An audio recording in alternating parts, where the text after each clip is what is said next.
A atual legislatura da Câmara de Indaiatuba acaba de completar 100 dias. E foram 100 dias de muitos projetos e realizações que contribuem para o desenvolvimento da cidade. A votação de projetos importantes para Indaiatuba começou na sessão de posse, já com a aprovação de 2 projetos do Executivo. Nos primeiros 3 meses do ano foram apresentadas quase 900 matérias, entre projetos de lei e indicações. Entre as mais importantes, destacam-se a liberação de mais de R$ 1.400.000 para entidades e o Refis, que ajuda o contribuinte a renegociar dívidas com a Prefeitura. A Câmara também criou o projeto Mulheres que Inspiram, programa que vai promover ações de orientação de saúde, qualidade de vida e empreendedorismo para cidadãs de Indaiatuba. Semanalmente, a Câmara vem promovendo reuniões setoriais que debatem assuntos relevantes com diferentes setores da sociedade. Foi nesses encontros que a Casa discutiu a questão da dengue, as soluções para os moradores em situação de rua, os problemas urbanísticos de Indaiatuba e as demandas dos aposentados da Prefeitura. Nesses 100 dias, tudo o que acontece no município passa por aqui. Existem muitas iniciativas de vereadores para a administração municipal. Então, mais de 700 matérias, entre indicações e projetos de lei, passaram pela Câmara Municipal nesses 100 dias. A gente tem feito reuniões setoriais aqui na Câmara. Fizemos com engenheiros, fizemos com advogados, fizemos com um grupo de servidores aposentados da Prefeitura, que estão sendo muito produtivas. O cidadão vem participando cada vez mais da atividade parlamentar, encaminhando dezenas de sugestões legislativas e administrativas para a ouvidoria da Casa. O Legislativo segue atuante nos debates regionais.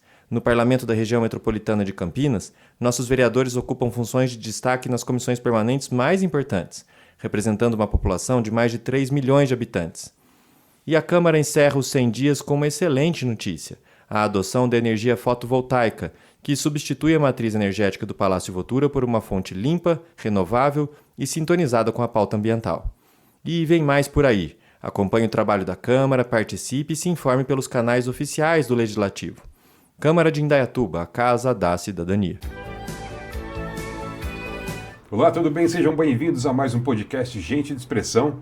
Lembrando mais uma vez a todos, fazendo aquele convite que fazemos todos os nossos podcasts, que dia 25 de outubro rola a 19ª edição do Troféu Frutos de Indaiá, lá no Clube 9 de Julho, com um grande show da dupla Jades e Jadson e mais algumas surpresas. Então, se você ainda não garantiu o seu lugar, dá uma ligadinha aqui no Mais Expressão, saiba mais sobre esse evento. Nossa equipe está preparada para te passar todos os detalhes e, logicamente, já garanta a sua mesa, tá bom? Então, 25 de outubro, Clube 9 de Julho, a partir das 19 horas, grande evento, 19º Troféu Frutos de Indaiá. A gente se vê lá. E hoje nós estamos recebendo aqui um grande parceiro do Grupo Mais Expressão, que traz aqui vai nos passar algumas informações que são essenciais. Afinal de contas, né, construção civil é sempre aquele momento de alegria, a realização de um sonho, mas se não for bem feito, gente, se não for algo bem estruturado, com mãos que entendem do que estão fazendo, mãos que sabem posicionar o seu sonho ali em determinados terrenos, em determinados locais, aquilo pode se tornar uma dor de cabeça. Então, vou apresentá-lo aqui, daqui a pouquinho eu vou chamá-lo para que ele possa dar o seu olá. Há mais de 20 anos convivendo intensamente com obras problemáticas, geralmente instáveis por apresentarem deficiência na interação solo-fundação, a Longamanos Engenharia detém profundo conhecimento no diagnóstico das patologias que afetam as edificações em geral.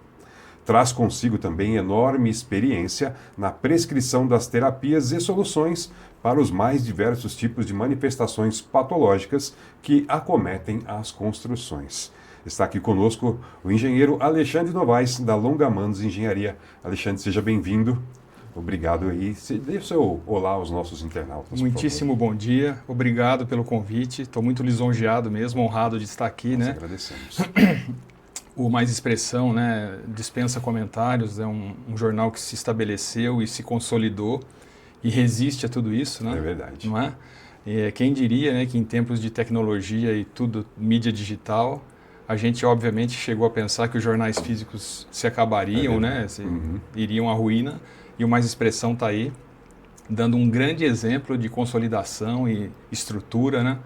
Então, parabéns a todos. Eu não vou nominar ninguém aqui, porque geralmente a gente comete injustiça, né? Verdade. Mas em nome do Alan e de toda a equipe, todos, da limpeza até o podcast, todos vocês, parabéns mesmo, tá? Muito Parabéns obrigado. mesmo por tudo que vocês produzem, pelo que vocês são, pelo que vocês contribuem. Muito obrigado. Costumo dizer que nós somos a resistência.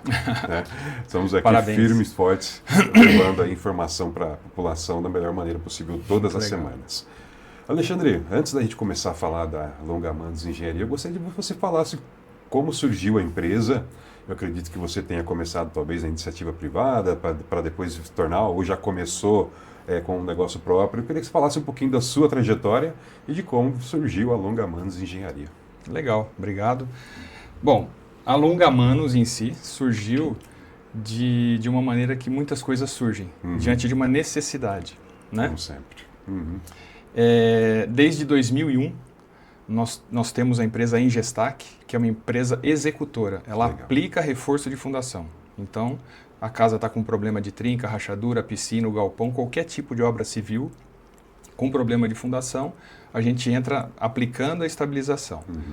E aí, depois desse longo tempo, né, fazendo muitos trabalhos e adquirindo, com toda humildade, muita experiência, Claro. em 2015, 2016, eu achei que já estava num ponto que a experiência, a bagagem já poderiam dar suporte para alçar um voozinho a mais. Eu já vinha pensando nisso. Junto com isso, veio a crise de 2014.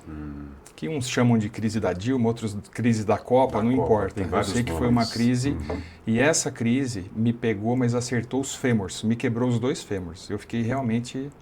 Faltou muito pouco para não resistir. Mas eu tenho um negócio que a gente tem que ter, Claro. em todos os sentidos, eu tenho fé, né? Isso é Em ótimo. tudo. Uhum. E aí eu sabia que eu não podia desistir, não era uma opção desistir. E foi dolorido, obviamente, né? Eu tomei 2, 3 calotes grandes de empresas grandes, que só um parênteses, a gente veio pequenininho, de casinhas pequenas, lá no começo você consegue clientes mais, né? Casas humildes e tudo mais. E graças a Deus a gente foi galgando, né? Então foi para casas maiores, aí começamos a atender PJ, empresas, galpões e tal, e chegamos nas grandes construtoras em São Paulo. E nessa bendita crise, 3 Aconteceu. dos que eu vinha atendendo falaram, ó, tô tendo que devolver muito apartamento, na devolução a gente tem que devolver a grana, apesar de ficar com uma multazinha, a gente devolve, não dá para te pagar, tal. E foram 3 assim. Caramba. Então em 2015, entre agosto de 14 e maio de 15 me arrebentei, mas me arrebentei mesmo, literalmente. Pode jogar literalmente nisso. Caramba. E aí eu falei, eu não tenho obra, não tenho o quê, eu estava atendendo os grandes para voltar para o pequenininho, então com a propagandinha para atender o pequeno, para poder divulgar de novo, eu falei, vai levar tempo. E então eu corri, com o resto do dinheiro que eu podia ter, corri para São Paulo, fiz um curso de perito, porque eu tinha a bagagem de engenharia, mas eu precisava ter uma especialização de Sim, perícia claro. judicial e tal. Então fiz um curso de perito e para poder também embasar, fundamentar o conhecimento que eu vinha adquirindo, entrei numa especialização de geotecnia, né? De fundações e obras de terra em geral. Então foi uma aposta, com pouco que eu tinha eu fiz as 2 coisas. E graças a Deus deu tudo certo. Que legal. Que história bacana, gente. É interessante porque muitas vezes a gente sofre com essas turbulências no meio do caminho, né, Alexandre? E muita gente desiste ou resolve apostar em outras coisas. Se você tem um sonho, se você está preparado, nunca desista. Sempre haverão Jamais. caminhos. Mantenha a fé. Tenha todas as opções na manga, mas o da desistência nunca. Nunca. E é interessante que você falou também que você foi buscar conhecimento. Sim. Né? Isso é interessante. E eu creio que na engenharia, o conhecimento ele deve ser renovado constantemente, porque Não tenha a todo dúvida. tempo nós temos novidades nessa área. Né? Como é que você se mantém atualizado, especificamente? Sempre que eu posso, inclusive, um exemplo disso foi esse final de semana, né? De Ah. quarta a sábado eu estive lá no Sul, em Bento Gonçalves, que houve lá um seminário, um curso, né? Terra boa. Terra do Vinho, lá. Que delícia. Já tive a oportunidade de visitar lá, é maravilhoso. R$10 a taça e 22 a jarra Olha de vinho. que delícia. Então Que o almoço maravilha. foi regado a vinho. Num friozinho desse que a gente está Nem fale, lá esfriou agora, mesmo. espetacular. E foi isso, então é um dos exemplos, né? Então a gente tem que buscar sempre que eu posso, sempre que o tempo dá, que a agenda dá e também a grana, porque às vezes são hotéis muito caros, né? Mas sempre que há um congresso interessante, num ramo que eu quero, numa atividade que me interessa, tudo, obviamente que me rodeia, né? Claro. Eu vou buscar, sempre. Isso não pode não acontecer. Com certeza. Para qualquer profissão, essa atualização constante tem Todas. que ser algo... Sobretudo para engenharia. Sobretudo, como nós falamos aqui, né? A tecnologia está cada dia mais evoluindo, trazendo novidades, e a gente precisa estar acompanhando sempre, estar por dentro de tudo que acontece. É claro que muitas vezes as coisas demoram um pouquinho mais para chegar aqui, Sim. Às vezes não são colocadas, não são praticáveis dentro daquilo que a gente... Mas você tem que estar por dentro do que está acontecendo. Exatamente, né? Perfeito. Muito bom. Bem, são, vou dizer, 2 pilares dentro da Longa Mandos Engenharia. A primeira é a engenharia geotécnica. Né? Primeira não, né? Uma delas. Eu queria que você falasse um pouquinho mais o que é engenharia geotécnica e qual a importância da aplicação dela dentro de um projeto. A geotecnia é o estudo, aplicação e conhecimento do solo, né, na engenharia, que é uma parte bem específica, né? E aí é a importância dela, porque antigamente, a vida toda, a gente tinha casas, construções, inclusive robustas, prédios, que eram de fundações que a gente chama de rasas. Eram fundações que se apoiavam nessas camadas superficiais, obviamente porque não se detinha nem conhecimento e nem tecnologia para ir tão fundo, né? Claro. Conforme isso foi avançando e foi se fazendo e criando-se, conseguindo-se equipamentos que perfurassem mais, já deduzindo que os solos mais abaixo eram mais resistentes e mais competentes, isso foi crescendo, mas o conhecimento precisou crescer junto, né? Então chegou-se, isso tudo era tratado só pela engenharia civil. E aí chegou-se a necessidade, a conclusão de que precisaria ter uma disciplina específica para tratar dos solos, né? Que não fosse a geologia, que trata exatamente disso, mas mais da rocha, mais da formação delas, né? Importantíssimo também para a construção civil, geologia, mas a geotecnia meio que veio nessa lacuna, né? Entre o extremismo da geologia, da rocha e tal, sim. E linkando com a obra. Então, a geotecnia é o estudo e aplicação disso. E só um parênteses aqui, é minha paixão. É verdade? Grande paixão da minha vida. Que legal. Dizem popularmente que o engenheiro geotécnico é, na verdade, um amansador dos solos e rochas. O que seria? É conhecer, ter esse conhecimento, de saber, afinal de contas, é importantíssimo.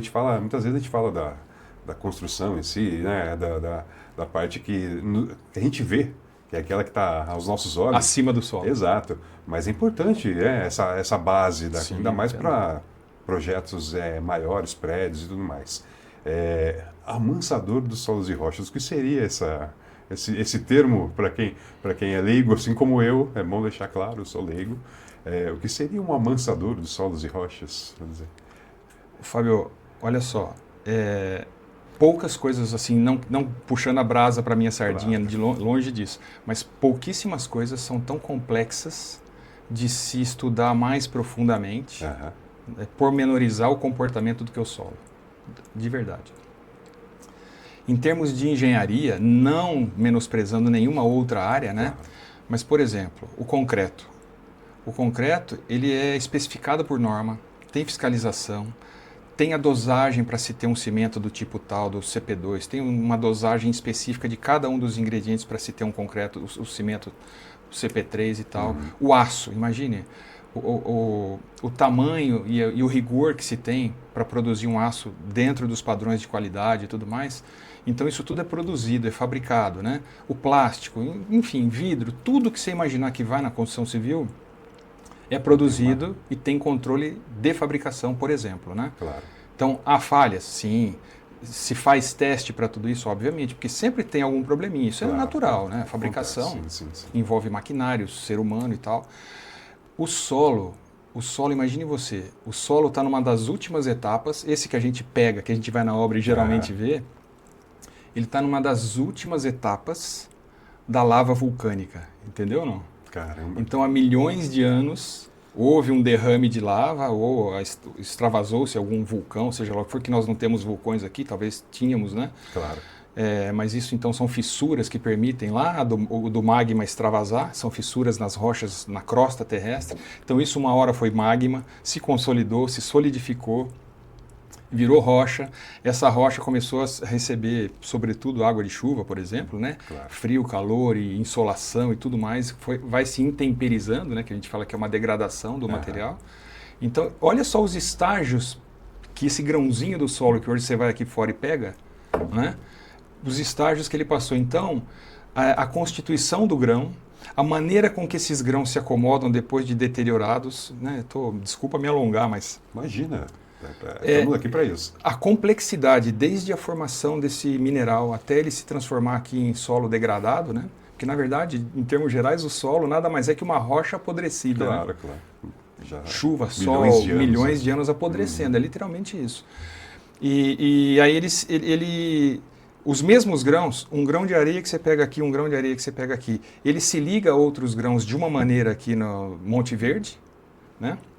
E ele se liga a outros grãos iguaizinhos a esse de uma outra maneira aqui na Cidade Nova, entendeu ou não? Claro. A cimentação natural entre eles, o jeito que eles se acomodam, o jeito que eles se degradaram em função do tempo e tudo, muda tudo. Então, poucas coisas são mais complexas do que o solo. Bacana. Isso é decorrência do próprio solo também, né? A elevação do solo, tudo isso tem que ser levado em conta. Relevo, elevação, formação, rocha-mãe, né? Que a gente chama Sim, que é a rocha que deu origem ao solo. Então, assim, é bem complexo, bem complexo. Muitas vezes, né? Eu estou falando mais uma vez, né? O olhar do leigo. A gente não discute esses detalhes, né? Nós estávamos falando aqui no bastidores, né? Antes de começarmos a nossa gravação, que existem ferramentas, muitas vezes, hoje ajudam, auxiliam os profissionais a elaborarem esse projeto inicial. É claro, importantíssima essa ferramenta. Mas esse olhar técnico, apurado, de quem conhece, tem esse discernimento do que vai ser feito e do que está sendo feito, isso é essencial, né, Alexandre? Isso nunca... Ferramentas ótimas, que bom que elas estão evoluindo e melhorando cada vez mais para que o trabalho seja ou facilitado ou encurtado ou a cada vez mais melhorado. Mas esse olhar, esse olhar técnico, esse olhar que você tem e outros técnicos têm, isso é essencial. É fundamental, é fundamental. Isso é interessante, tem que destacar isso, porque muitas vezes a gente, hoje em dia, né, sem menosprezar ninguém, mas a gente tem muito conhecimento voando por aí, que na verdade não é um conhecimento exatamente ideal para aquilo que a gente precisa. Os famosos profissionais do YouTube, né? Aquelas pessoas que vêm, isso é um perigo. ou que alguém comenta alguma coisa. Então, assim, tem que buscar sempre ajuda especializada. A Longa Manos Engenharia é um desses caminhos. E é sempre interessante saber mais, procurando quem tem excelência no ramo. Bacana. Só um parênteses, se você me permite. Claro. Diz que o geólogo e o geotécnico não absorvem conhecimento pela cabeça, mas pelo pé. Amassando barro. Tá na obra, tá lá, com o pé na lama, claro. Aí sim. Você já fez isso? Muitas vezes. Nossa Senhora. Que interessante. Muito legal. Bem, falamos aqui então da base, do começo de tudo. Agora vamos falar da engenharia diagnóstica, né?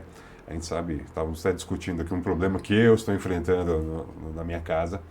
Mas é óbvio que não só construções mais antigas, que talvez sejam até mais, sejam mais vulneráveis, né, a tudo isso, mas infelizmente até construções mais atuais acabam enfrentando aí problemas relacionados à construção mesmo, ali ao básico, vamos dizer. Como que é feita essa engenharia diagnóstica e qual a importância dela para quem está ali dentro do seu sonho, como eu falei lá no começo, e não quer ter dor de cabeça, né, Alexandre? Não. Como que é isso? Ninguém quer, né? Ninguém quer. Ninguém merece. Não, nem deve.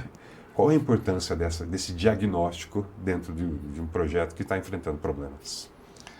Olha só, é total, né? Uhum. O diagnóstico é tudo, né? Claro. A começar, se a gente fizer uma analogia com a nossa vida do dia a dia, não tem dúvida, né? Você começa a sentir qualquer anormalidade no seu comportamento corporal, mental, você começa tontura, zonzeira, não lembrei de alguma coisa muito de forma recorrente, você, opa, não é assim? Tem que buscar ajuda. Tem que diagnosticar, né? Então, eu falo muito isso. Você pode ter, o dono da farmacêutica pode te falar, olha, está aqui toda a minha produção à sua disposição, use como você quiser. Você tem tudo à sua disposição. Se você não tiver o diagnóstico, claro, você não sabe qual dos 200 mil remédios aplicar, né? Então, o diagnóstico é tudo. Uhum. E na construção não é diferente, né? E só trazendo mais lá para o começo, imagine que eu comecei a aplicar a estaca mega, que era uma coisa muito, ainda é hoje uma coisa de certa forma até desconhecida, né? Diz a lenda que esse recurso de estaquear casas que estão afundando, que tem problemas de fundação, com esse tipo de recurso, através de macaco hidráulico e a cravação de elementos ou de concreto ou de metal no chão, chegou no Brasil entre 60 e 70. Poxa, são 50, 70 anos, né? Uhum. E ainda é desconhecido, né? Nas faculdades se fala disso, é uma pincelada, né? A cada ano talvez isso tenha um pequeno aprofundamento, mas nada assim demais. Nada elaborado. Muitas pessoas, exato, muitos engenheiros que eu me deparo, que eu vou aplicar a estaca já cara de cabeça branca. Fala, poxa, já ouvi falar, já li alguma coisa, já vi no YouTube, mas nunca presenciei, porque nunca vi, porque nunca, sabe? Então ainda é um negócio meio, inclusive tem muito mito sobre isso, né? Mas vamos lá. Passei a aplicar a estaca mega. Eu talvez não saiba nem fazer um ovo direito, um arroz certinho, soltinho, mas eu não suporto não atender a desafios, sabe? Legal. E quando eu comecei primeiramente a aplicar a estaca mega, eu falei, caramba, isso é um remédio espetacular, maravilhoso, né? Mas, espera aí, eu tenho um remédio na mão, eu preciso me aprofundar igualmente a praticá-lo, ou mais do que isso, a diagnosticar. Porque senão o cara fala, Alexandre, venha na minha casa e faça as estacas. Onde?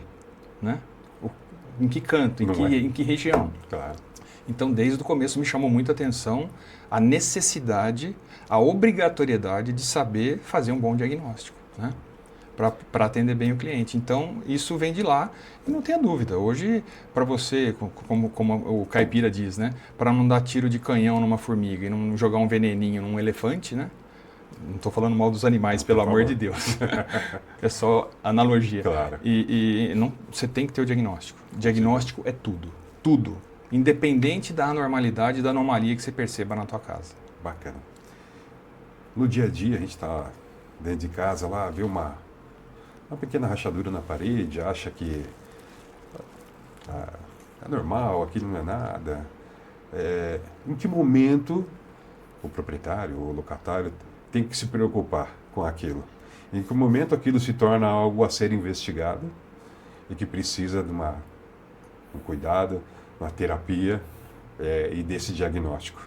Existe um momento que fala, não, agora você precisa tomar conta disso. Qual é o momento ideal para buscar ajuda especializada? Bom, a resposta curta e direta é na manifestação. Assim Identificou a manifestação de qualquer anormalidade, busca ajuda, né? Isso é alarde? Não é alarde, é só porque é o seu patrimônio, né? Exato. Então, esperar, assim, né? Então, assim, imagine você, as construtoras vão querer me matar agora. Não há fissura, trinca, rachadura, que isso é só nomenclatura, tá? Em função da espessura, tal. Isso é mais para ter uma divisão técnica, mas é tudo manifestação de abertura e de distorção angular entre dois pontos ou mais. Então é tudo a mesma coisa, só muda a espessura. Claro. Surgiu fissura, trinca, tal, nenhuma delas, absolutamente nenhuma manifestação patológica é normal. Ponto. Algumas são aceitáveis. Então, né? Negociáveis. Ali entendeu? Não. Claro. Se te surge aqui uma vermelhidão, uma irritação na pele, você vai lá, o médico faz um diagnóstico e fala, olha, não é nada. Surgiu, apareceu, talvez aí alguma coisinha te picou, sabe lá o quê. Isso não é nada. Então, você percebeu? Não é normal, porque te chamou a atenção. Claro. Mas um profissional falou, não é nada, é aceitável. Passa o creminho tal, toma um remedinho tal, acabou, entendeu? Então, nenhuma anomalia, nenhuma anormalidade é normal. Entendi. Todas são anormais. Todas demandam investigação. Mas muitas são aceitáveis. Beleza. Claro. E aí uma coisa importante, né, uma observação importante sobre trinca, sobretudo, entre outras patologias todas, de cobertura, de fundação, de tudo, a trinca é o seguinte, num primeiro momento ela não deve aparecer, porque ela não é normal. Mas tudo bem, surgiu uma fissura, uma trinca, se ela for aceitável, não tem problema nenhum. Então o diagnóstico tem que ser feito por um profissional experiente. Um outro passo que pode chamar a atenção é a evolução. Então você tem lá uma fissura que se acordou um dia qualquer, passou para ir na sua cozinha tomar um café, viu lá no corredor uma fissura. Não tinha, agora tem. Primeiro passo, checado, check. passou, né, depois de uma semana, 15 dias, não importa, falou, poxa, essa trinca não era assim. O dia que eu vi era assim, agora está assado. Ganhou proporção. Então ela evoluiu. Então, check no segundo passo, que não tem nada demais ainda, né? Pode ser aceitável, mas já chama atenção também. O terceiro e último passo, que esse sim demanda muita atenção e muitas vezes, inclusive, alerta, é a rapidez da evolução. Né? Se você me permite, eu vou dar um exemplo aqui. Deve, claro. Talvez há 10 ou 15 anos, nós fizemos um reforço de fundação de um prédio histórico em Mojimirim, onde se instalava a delegacia da cidade. Um prédio tinha acabado de fazer 100 anos, eu estava fazendo 100 anos. E aí tinha uma trinca, entre tantas trincas que tinha no prédio, a gente fez um reforço geral lá, mais para um canto dele que era justamente no relevo mais em declive. Dentre tantas trincas, uma delas cabia literalmente o punho, né? Então entrava o punho assim inteirinho na trinca. Meu Deus. Mas... Assustador. Entretanto, a gente foi perceber e havia relatos, as pessoas tinha funcionário lá com 30 anos de delegacia e tal. Eles nos relataram verbalmente e falaram em procurar documentos de que já se reclamava daquela trinca, já se fechava aquela trinca, quando se reformava a delegacia, já se fechava a trinca, havia 50 anos. Então, veja, nasceu uma fissura possivelmente, né? Fissura, cresceu para trinca, para rachadura e era uma brecha, nomenclatura de brecha, né? Você percebe que não caiu, não ruiu, não entrou em colapso. Óbvio que nós fomos chamados, tudo isso que demandou a nossa atuação foi porque chegou num estágio que começou a chamar muita atenção. Claro. E é possível que alguém tenha ido lá e falou, bicho, complicou, chama alguém. Mas você vê que em 50 anos abriu uma brecha. E foi passível de recuperação, está lá até hoje. Nos últimos tempos eu não tenho notícia, espero que esteja, né? Mas está lá. Está lá. E agora veja, entre tantos inúmeros exemplos que eu poderia dar, uma pessoa em Campinas me ligou um dia e falou, Alexandre, houve um vazamento de uma adutora perto da minha casa, em que outras casas foram abaladas, e a minha não tinha, e hoje sinalizou fissuras. Eu falei, fica de olho, né? Por enquanto, fissura não é nada, não vou correr aí, porque não precisa fissura. Claro. O que é? Falei, é um fiozinho de cabelo nas paredes, tais e tais. Beleza. No dia seguinte, ela me ligou, falou, Alexandre, você pode vir? Posso. É que a fissura de ontem já cabe o dedo. De um dia para outro. De um dia para outro. Caramba. Então, você percebe que todos os passos da delegacia foram checados. Surgiu, evoluiu, né?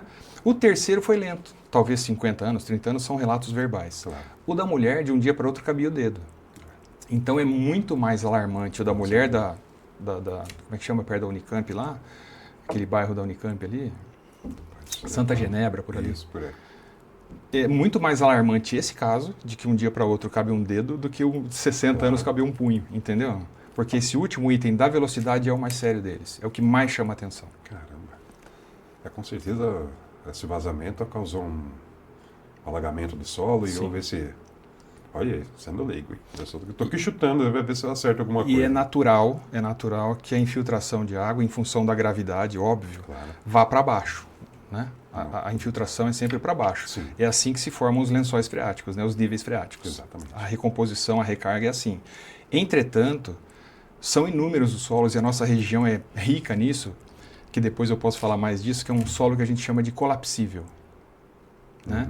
Ele não é diferente dos outros, os grãozinhos são iguais. No entanto, essa cimentação, em que um grãozinho se liga a outro, por algum motivo, ele não precisa ficar tão imbricado um no outro para dar suporte para um solo.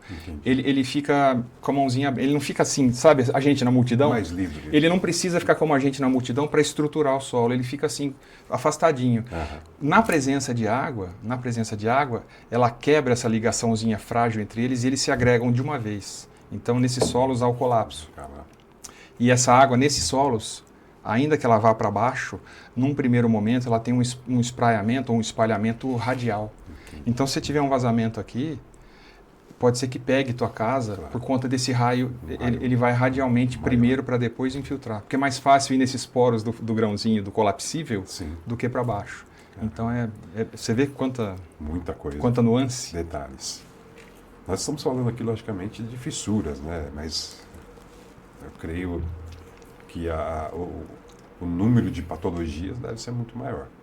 Quais são os mais comuns, assim, que as pessoas que estão nos assistindo aí precisam prestar atenção, né, até que no dia a dia? É lógico que eu não vou pedir para você falar todos aqui, que claro. a gente, mas quais seriam as patologias mais comuns, além da fissura, quais seriam as patologias mais comuns dentro de um projeto novo ou também com uma idade um pouco mais avançada? O que mais acomete casa e que a gente é mais solicitado, obviamente, são problemas de fundação que que decorrem em fissuras e trincas. Umidade é muito recorrente, umidade ascendente, né? E de problemas de cobertura, muito comum. Uhum. Hoje em dia, em função, né, Veja, não é crítica, é só uma observação, né? Em função, hoje tudo é esquadria de alumínio e tudo mais, que é excelente, é espetacular, é um baita de um recurso térmico, resistência e tudo, mas tem havido negligência na instalação ou na preparação da abertura, Entendi. do requadro, e acaba não ficando vedado. Então, esses cantinhos de janelas de esquadrias tem sido um calcanhar de Aquiles, assim, sabe? Então, assim, seria mesmo umidade, talvez até o primeiro.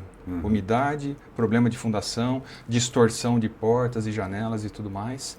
E problemas gerais de ordem hidráulica e elétrica. E aí também, né? Aí vai desde a instalação da infra, da tubulação, dos conduítes, dos próprios canos, até a aplicação mesmo, né? Ligação dos fios e tudo mais, que às vezes tem... Acontece bastante. Procure profissionais habilitados e capacitados. Vou falar mais algumas vezes isso aqui, vocês vão enjoar de falar isso. Bem, além dessas duas áreas que são essenciais, a geotécnica e a diagnóstica, a Longa-Mandos oferece alguns outros serviços ligados a essas duas, ou não.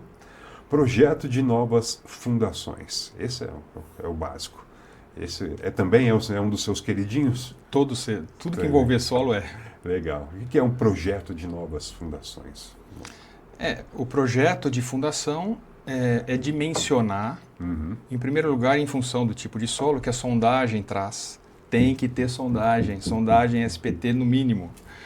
Então, o que a sondagem traz de informação, num primeiro momento, em função dela, a gente opta por uma das opções, né, que são fundações profundas, estacas, brocas, né, ou fundações rasas, que são sapatas, radiers e tal.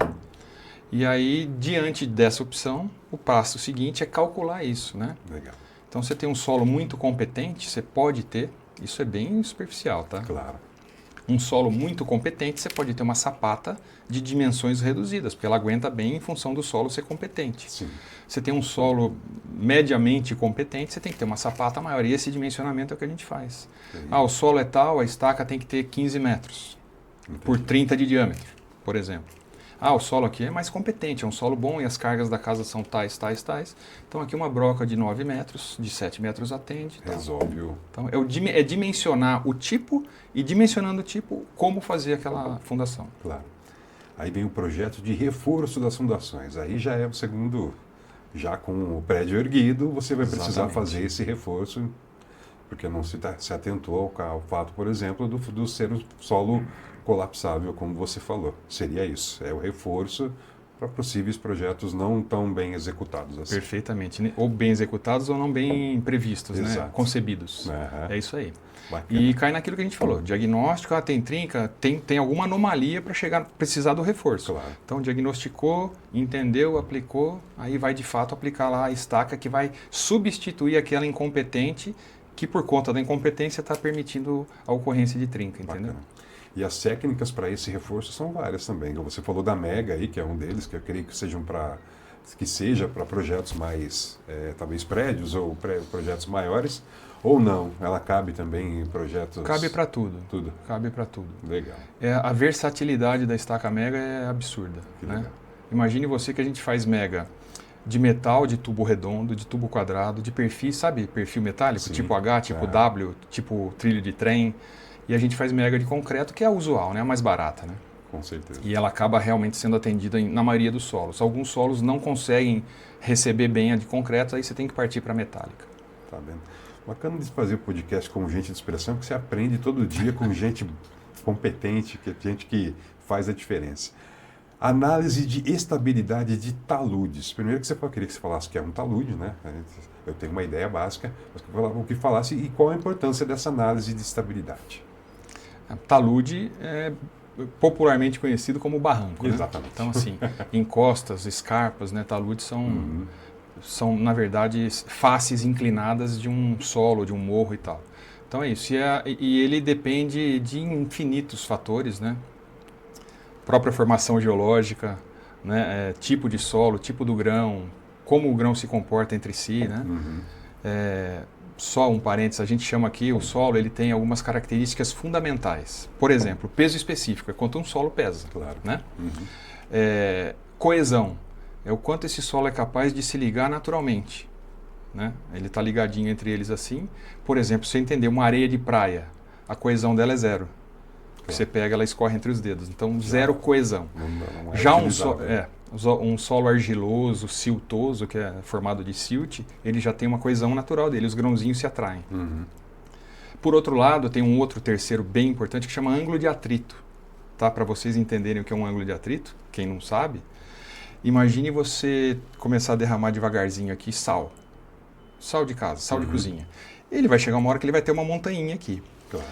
O ângulo que se forma dessa montanha é o quanto esse sal é competente por si só de se manter em pezinho ali e não virar. Porque se você jogar água, você concorda que a água se esparrama? Sim. Fica uma lâmina. O sal já não. E se você pegar sal grosso e fizer uma montanha aqui do lado, é possível que essa montanha consiga ficar um pouquinho mais alta e com um ângulo mais agudo. Que legal. Mais em pezinho. Porque em função do tamanho dos grãos, ele se imbrica melhor e dá mais suporte. Então, peso específico, coesão e isso. Então, são básicas, tem inúmeros outros, mas basicamente é isso que você analisa num primeiro momento para saber se aquele talude, ou aquele barranco, aquela encosta, aquela escarpa está minimamente segura, né? Se ela está na iminência de escorregar, de deslizar, né? Ou se ela se está segura de fato. E que, né? E um fator primordial, que daí não precisa nem, é o concurso, né? Que desestabiliza todos esses aqui, a coesão, o ângulo de atrito e tudo, água. Então, chuva em morro, chuva em escarpa, chuva em serras, não tenha dúvida que é um fator muito preocupante e coincidentemente, que a gente mencionou aqui, é o que eu estava estudando e participando lá, inclusive com visitas técnicas agora nesse final de semana, nessa semana passada, em Bento Gonçalves, do lado de Caxias do Sul, a 1 hora e pouquinho de Porto Alegre, que foi a região que mais sofreu, mas sofreu muito. Você quer ter uma noção de número? Claro. Em função da chuva de maio passada, foram 16.800 escorregamentos registrados. Os registrados. Por conta da mata fechada, inúmeras serras e morros, mata muito fechada, calcula-se que há muito mais em função do desconhecimento, porque não se vê, né? Claro. Foto aérea, avião, não se vê. Mas os contabilizados, os registrados, em função da chuva de maio lá que aterrorizou Porto Alegre, por exemplo, foram 16.800 escorregamentos. Cara.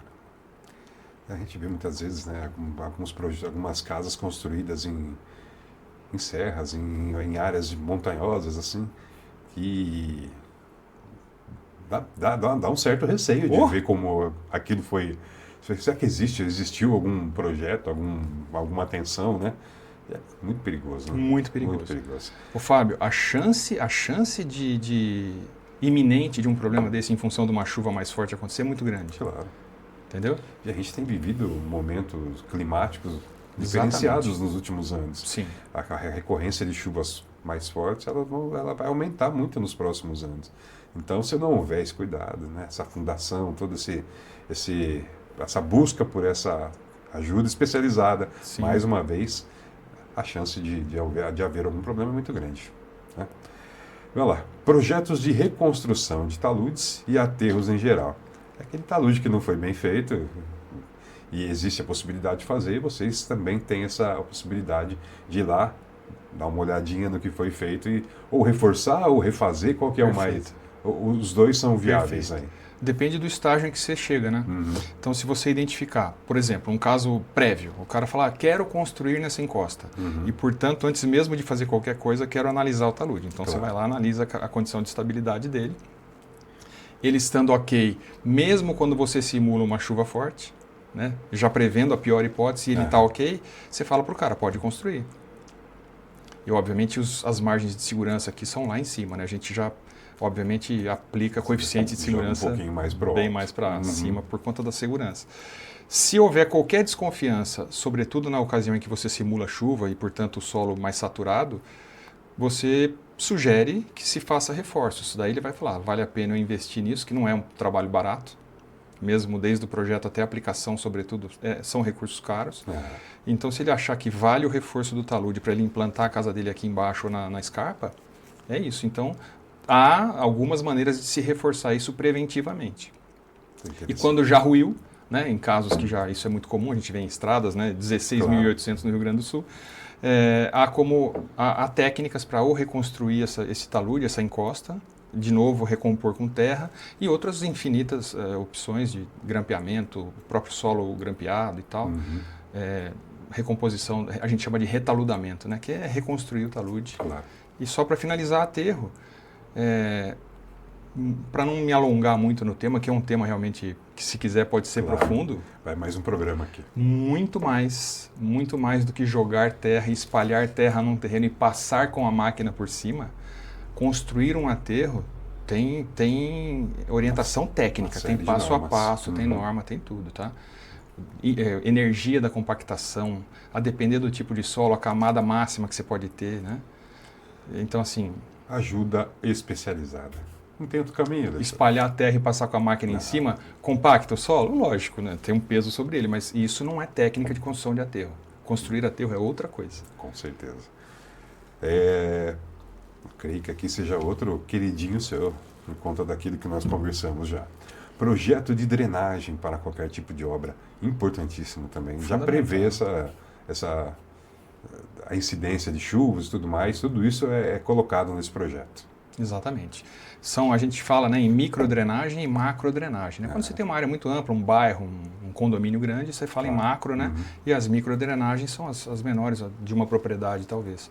Mas é tudo, né? Fábio, assim, imagine você que paradoxo, né?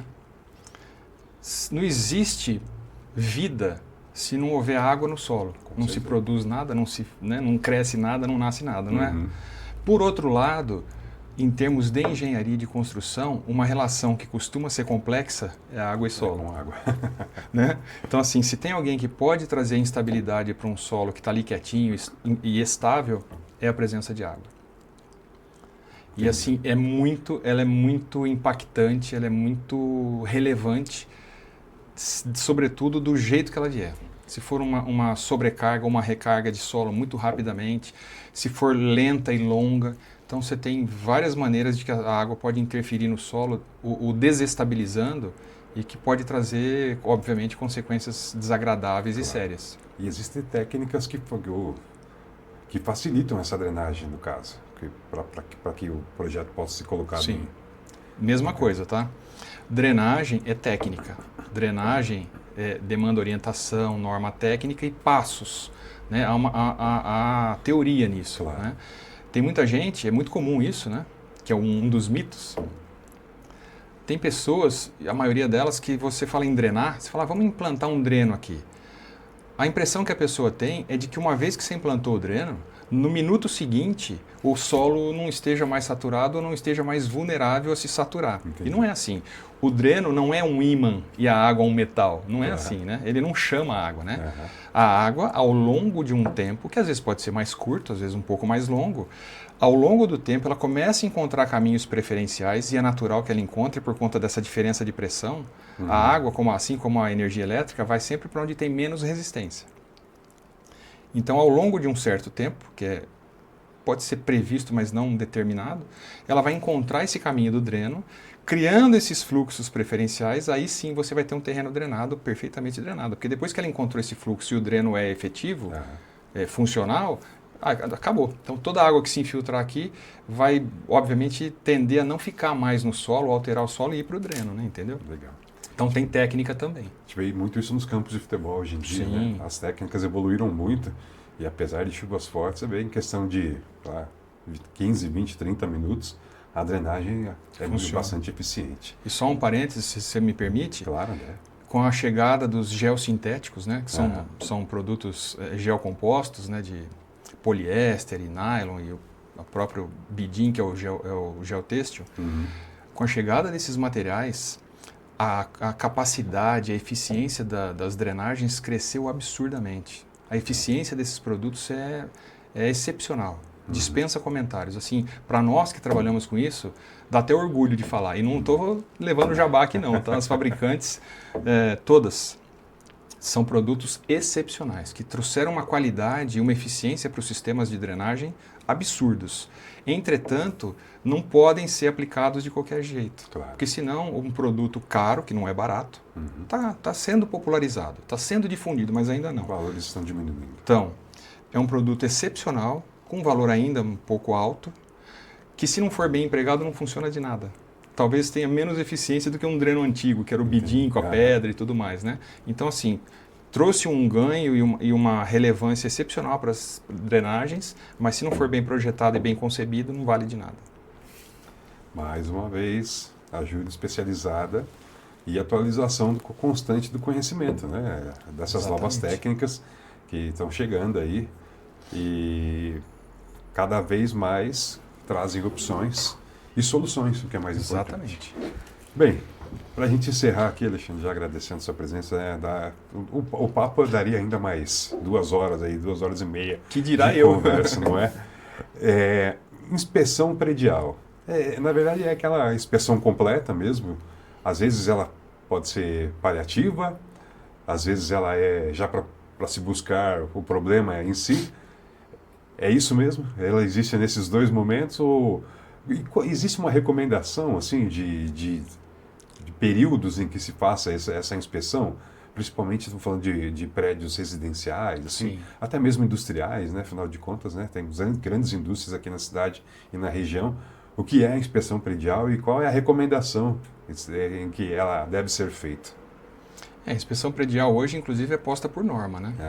Hoje existe essa obrigatoriedade. Sim, obrigatoriedade. Legal. E tem se aplicado responsabilidade civil e pode chegar a criminal até, a depender das consequências, para os síndicos, né? Então isso está ficando sério.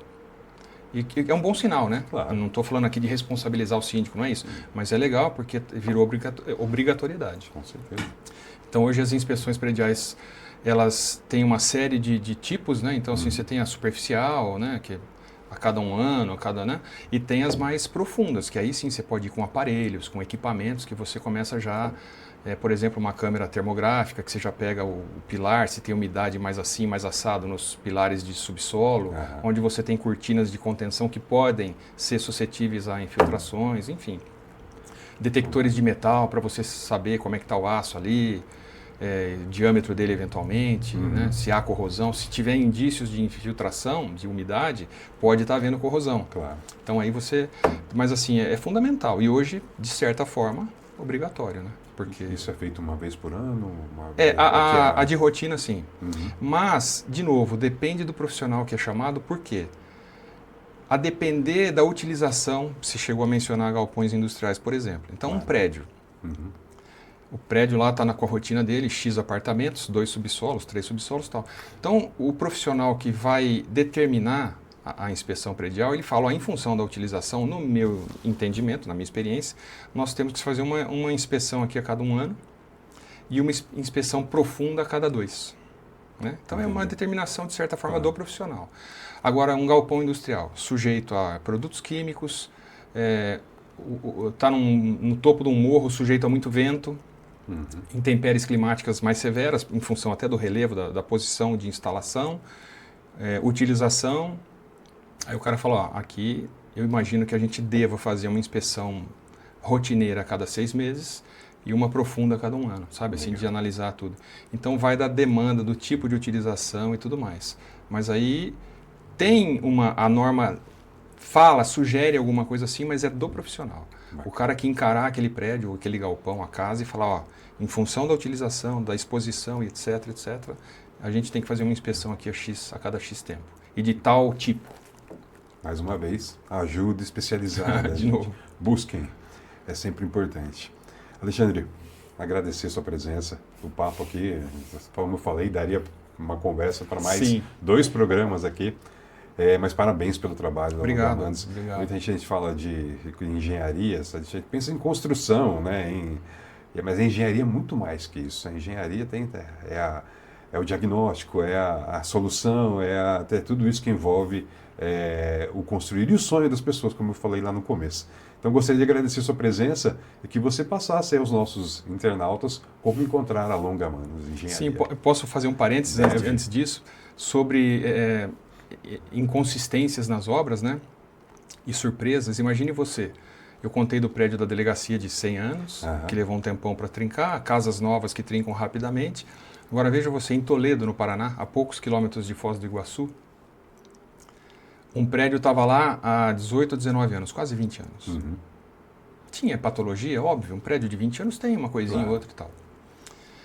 Num determinado dia de outubro, não lembro se foi dia 28 ou 30, em 24 horas, mas de forma mais intensa no final do dia, perto da noite, choveu 85 milímetros. Caramba. Tá, isso é um colosso, Uhum. Toledo, no Paraná. E essa chuva pegou toda essa área desse bairro e tudo mais, e o bairro, esse prédio em questão, era perto de um parque ecológico, onde obviamente é o destino dessa água toda, que vem do bairro, de todo lugar. Esse prédio, parece que 9 e pouco da noite, ele começou a apresentar barulhinhos, estalos, né? Começou a estalar, e num determinado momento teve um barulho, um baque muito grande, assustou todo mundo e ele foi evacuado imediatamente. As pessoas saíram com a roupa do corpo. Uhum. Esse prédio cedeu quase 25 centímetros nesse minuto do baque. Ele estralou e cedeu. Uhum. E aí estava lá o prédio inclinado, todo mundo evacuou, bombeiro e defesa civil não permitiram que ninguém voltasse nem para pegar pertences, nada, porque não se sabia o que estava acontecendo. Claro. Por quê? A rapidez da coisa, entendeu? Uhum. E aí a gente foi lá, fomos chamados, tal, tinha sondagem, fez-se um monte de trabalhos preventivos para que a gente atuasse. Então, uma série de sondagens e tudo mais. Então, a gente tinha muitos dados ali interessantes. Claro. Olha só, durante 20 anos, esse prédio teve as estacas apoiadas, as estacas tinham lá 7 ou 8 metros. Uhum. E passou 20 anos assim. O lençol freático, as sondagens indicaram todas elas, que o lençol freático estava a 9,5, 10 metros. Então, a 2 metros da ponta da estaca, em tese, tá? E 20 anos foi assim. É possível que esse lençol tenha variado ao longo desse tempo? Óbvio. Muita chuva, ele sobe, há uma recarga maior, o lençol sobe, na seca ele desce. Nesse dia, em função dessa chuva, que possivelmente também alimentou todo o entorno, que alimentou o lençol freático ali, e saturou esse solo de cima para baixo e de baixo para cima, porque são as duas coisas, né? Há uma reposição lá de cima e depois há uma infiltração de fato aqui. Esse solo, né, esse lençol freático nesses dias que já vinha chovendo, nesse dia foi a chuva forte. Esse lençol subiu e atingiu a estaca.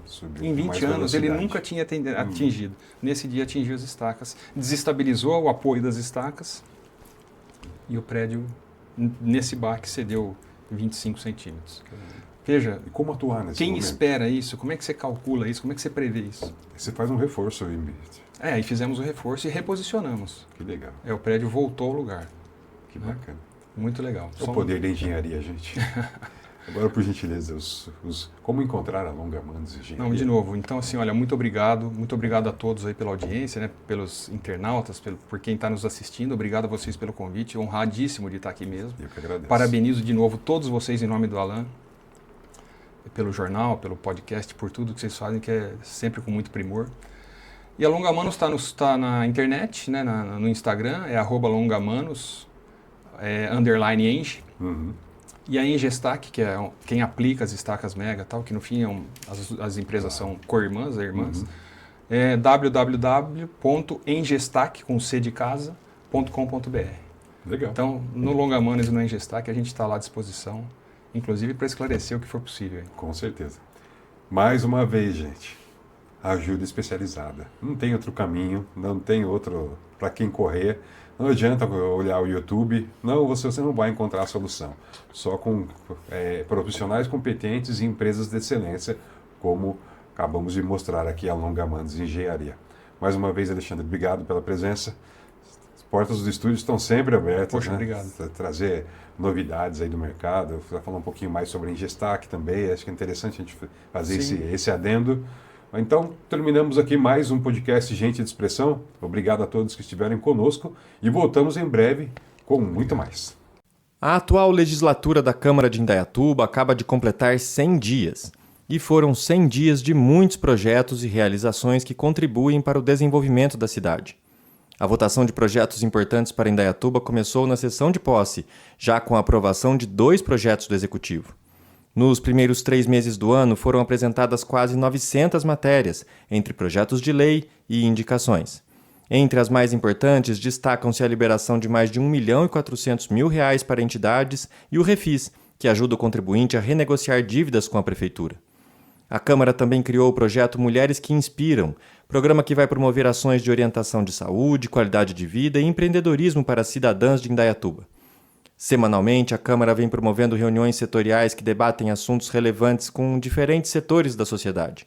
Foi nesses encontros que a Casa discutiu a questão da dengue, as soluções para os moradores em situação de rua, os problemas urbanísticos de Indaiatuba e as demandas dos aposentados da Prefeitura. Nesses 100 dias, tudo o que acontece no município passa por aqui. Existem muitas iniciativas de vereadores para a administração municipal. Então, mais de 700 matérias, entre indicações e projetos de lei, passaram pela Câmara Municipal nesses 100 dias.